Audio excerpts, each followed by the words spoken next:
Você sabia que você pode tomar remédios para sempre para depressão e nunca se curar dela? E bom, Shona, esse é um assunto extremamente importante que eu acho que merece ser esclarecido aqui para você, principalmente se você tem ou conhece alguém que tenha ansiedade ou depressão.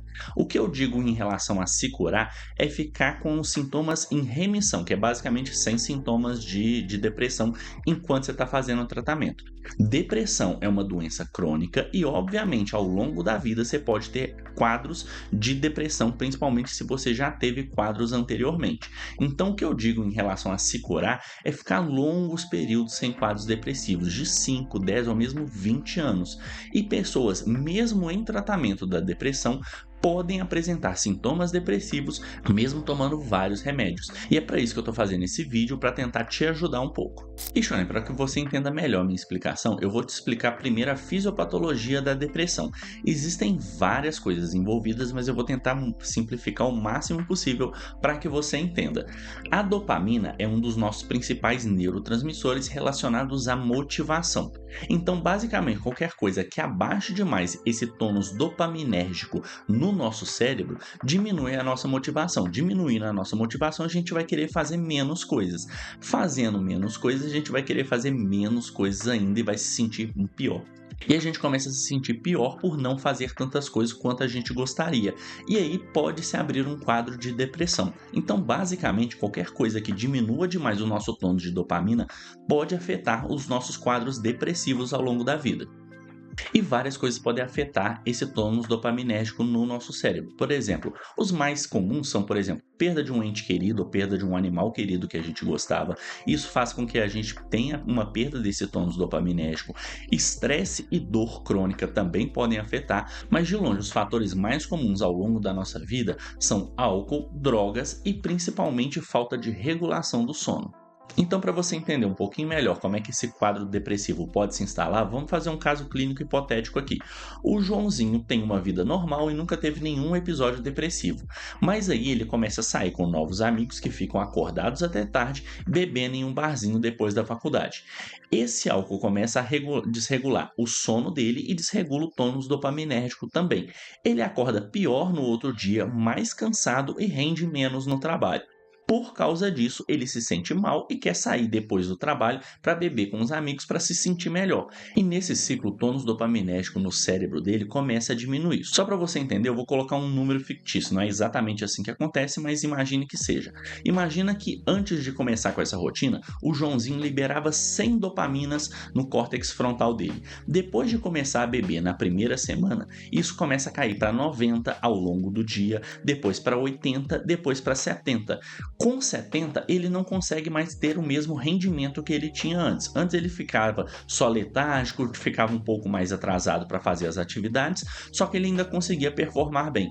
Abaixo de 70, ele já não consegue nem ter motivação para sair da cama. Aí ele vai consultar com um psiquiatra.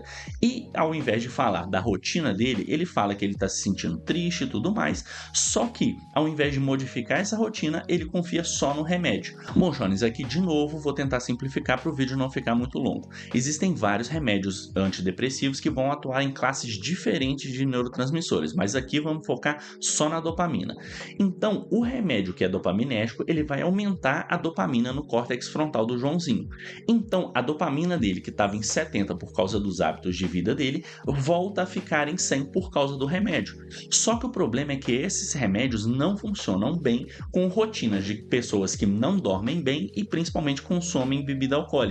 O Joãozinho não modificou a rotina dele e agora a dopamina dele, que estava em 100, ele conseguia ter uma vida normal. Por causa da rotina dele, volta a cair para 90, 80, 70, até que de novo, mesmo tomando o remédio que foi prescrito pelo médico, ele não consegue performar bem no trabalho. Ele volta no médico e aumenta a dose da medicação ou até associa alguma outra medicação junto com isso. E aqui você já vê qual que é o problema. O Joãozinho pode tomar remédios para sempre para a depressão dele e nunca ficar curado, ou seja, nunca ficar sem os sintomas depressivos. Isso porque a gênese, a origem dos sintomas depressivos dele não está necessariamente em uma disfunção orgânica, ou seja, no cérebro dele por causa de algum mau funcionamento genético, e sim por causa de um fator ambiental. E muitos episódios de ansiedade e depressão estão associados à rotina do paciente. Então, o Joãozinho pode tomar tomar remédio para depressão para sempre, que enquanto ele não modificar os fatores que estão fazendo a dopamina dele cair naturalmente no cérebro, como por exemplo, bebida alcoólica e falta de regulação de sono, ele pode tomar esse remédio que ele nunca vai ficar sem sintomas.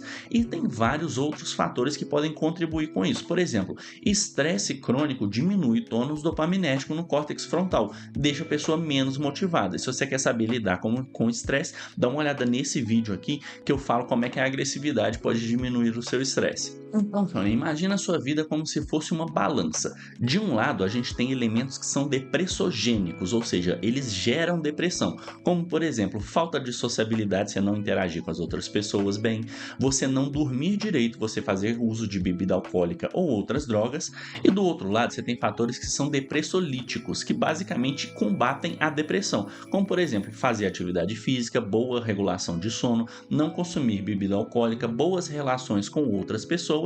Esses todos são fatores protetores em relação à depressão. Os outros fatores são fatores de risco para a depressão. Então não adianta de nada o Joãozinho ficar tomando remédio o resto da vida, achando que o remédio vai curar ou controlar os sintomas da depressão, se os fatores que geram a depressão no cérebro do Joãozinho estão ficando cada vez mais pesados. Então, muito melhor do que o Joãozinho se entupir de remédio é ele modificar os hábitos de vida dele para ter hábitos de vida que são depressolíticos, ou seja, que vão combater a depressão dele. E você, Shonen, sabia que você podia tomar remédio para sempre para depressão e nunca ficar curado dos sintomas? Deixa aqui para mim nos comentários. Se você gostou de assistir esse vídeo, não esquece de dar um like para me apoiar a trazer mais conteúdos assim para vocês. E se você tiver alguma curiosidade em relação à medicina, deixa aqui para mim nos comentários que talvez vire até vídeo aqui para vocês. E se você quiser ver mais vídeos de curiosidades médicas, me segue lá no meu perfil para ver mais vídeos como esse.